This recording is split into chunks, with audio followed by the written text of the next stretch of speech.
Okay. We're back, and here are the questions from the people. Bradley Whitford, how would your West Wing character, Josh Lyman? No. Yeah. Lyman was the last name? Yeah. I didn't know that. Yeah. Josh, I remember. Yeah. Oh, you would know, okay. Yeah, I remember. How would your West Wing character fare in the Trump White House? Ooh. What a crazy question. How would he fare? Yes, he wouldn't be in the Trump White House. He's a Democrat. Yeah, it wouldn't, Stupid question number one. It's really stupid. Ryan asked, should Barack Obama be leading the left into the midterms, or is there a better option? I don't know if there's a better option, but the question I would ask about that is, you know, Obama keeps saying he's playing the long game. What's he waiting for? I mean, it's about. I would hope that he would. It's so long, we'll be dead before. Yeah, I mean, now would be the time, and I think he will. I think Obama will be very present. And even better would be Michelle. I think both. She may be the only choice, by the way, for 2020 to solve your problems. She's probably the most popular woman in America. Right. Yeah. Okay. Which would be the best strategy for Dems in 2018? Taking the high road or fighting dirty? We already answered that. Fighting dirty. Michael Moore, which of your movies would you most like to make a sequel to? Kind of interesting. Well, sadly, they're all still relevant. So, I mean... You know, I was going to ask you about Bowling for Columbine, about guns. Yeah. Now that fascism's coming to America, and their side has all the guns, any second thoughts? 78% of Americans do not own a gun. Right, and they're all the liberals. And there's seven. That's what worries me. There's 7 million Americans that own 160 million guns. They have stockpiled them. This is the elephant in the room in terms of the discussion of what are we all going to do, putting our bodies on the line. What does that really mean? We'll do it nonviolently, but people are afraid. People were afraid. People who voted for Hillary were afraid that she would win because he told my Second Amendment people this is going to be a rigged election. Sure. Get ready, get your guns. He was calling for an armed revolt if Hillary won. And ask yourselves this question: if it had gone the other way, where he won the popular vote and she won the Electoral College, that civil war would have already happened. And that's what everyone's afraid of. And we don't own the guns, but there's more of us, and I think the military is still with us. Question. And they've got bigger guns and more guns, and I hope it never comes to that, but... You think the military is still with us? It's a huge question. I got that question. Because he's the commander-in-chief. Are you worried that I got that question from a sitting senator when we were talking about the war in Yemen, and I was trying to talk him into declaring it unconstitutional and getting us out of the damn war. And he sent everybody out of the office, and we talked for a few minutes, and he sort of presented that to me. Wow. It was in the terms of maybe a loss, massive loss in the midterms, which I don't think is going to happen now, but let's say it did.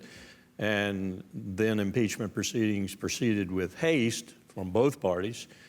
And Trump would then call his legions into the street with their guns. And what would the military do? And frankly, I couldn't answer him. No. I said, I don't know. You can't. I mean, it's worrisome because... From him, that we have to listen to that. No, that's a hell of a constitutional It's worrisome crisis. because the military is in general conservative and also because he is their commander-in-chief. Here's an interesting point, though. Two sociologists did a paper recently called The Casualty Gap. They studied the World War I, World War II, Korea, all the wars we have good data on, granular data on. They found there's always been an imbalance. Poor people die more than rich people. Everybody knows that, I think, who has a brain.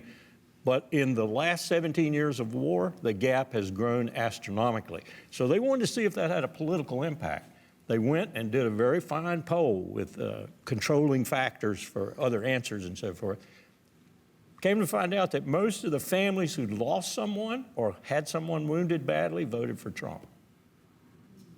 There's a political result of what we're doing right now, which is letting poor people die overseas or get horribly wounded or come back with post-traumatic stress for all the rest of us. The Republicans have always had this amazing ability to be in an abusive relationship with their voters. The more they hurt them, the more the voters defend them. Yeah. I had a Teamster guy in the Midwest. He said to me that Trump groomed economically vulnerable Americans like a pederast. Like, wow. Like, what? A Teamster said that? Yeah, I was like, wow. Teamsters have changed. But Very erudite Teamsters. there But in I the think Midwest.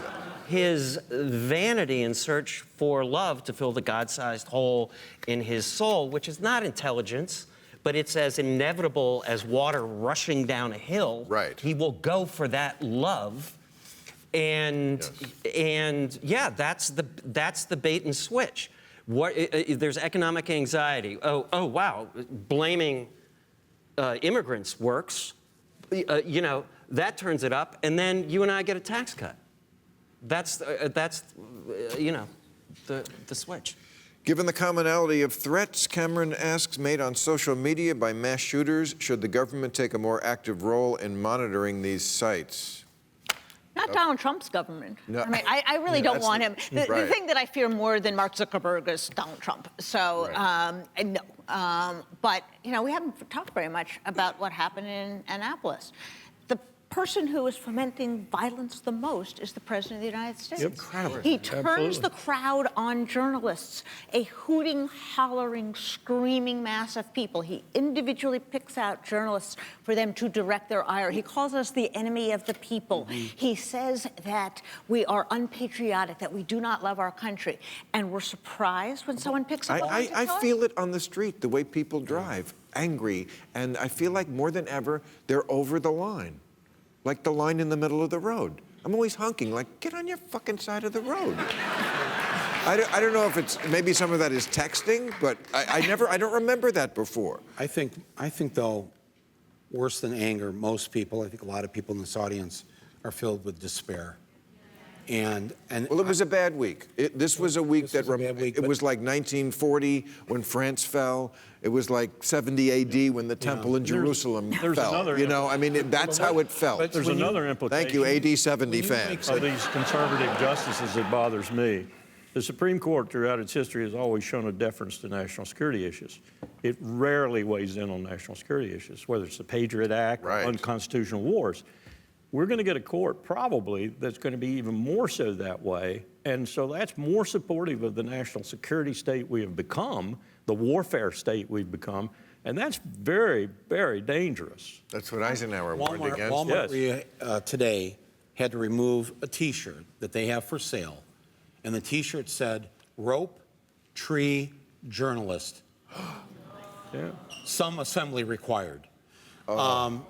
And enough uproar about it, and they are not selling it anymore. But what were they doing selling it in the first place? Right. And I'm telling you, Yeah. Shame on you, Walmart, really. yeah, no, it's That's really, just- it's, but he has, as General, Trump has perpetuated this, Yeah. this level of calling for violence, And that's where this civility, like I said to Ben, that's where the civility debate, if we're going to get back to some place, we got to do it from, let's not be threatening each other. And when I say each other, we're not doing it to them. It is unprecedented. Even presidents who I totally disagree with, they did not actively want to separate us. This guy wants to separate us. One little piece of hope. My mother's been dead for a while, but she was born in 1915. Earliest memory, everybody's dying from the flu. She goes to college, the Depression happens, it looks like this country doesn't work, it looks like Western civilization doesn't work. She gets married, has 2 kids. Pearl Harbor happens, she takes my dad, thinks she's never gonna see him again. It looks like Hitler's gonna win. It looks like Hitler's gonna win. They live through that. Then McCarthyism takes out, poisons the country. She would say, just understand, life is, we are used to a very comfortable time, and that is not normal. And we have to fight to defend those values. We have to. But we can come back. We come back. Because all those victories, Bradley, that they occurred because women took to the streets to get the vote, because my father and your mother joined up in World War II. All those things that happened was because people fought back. And no, this is never going to come together unless people win that. It means the vote, It means to go to Maine and tell LL Bean, and it means to surround the goddamn Capitol. And Handmaid's Tale, Wednesday. Oh.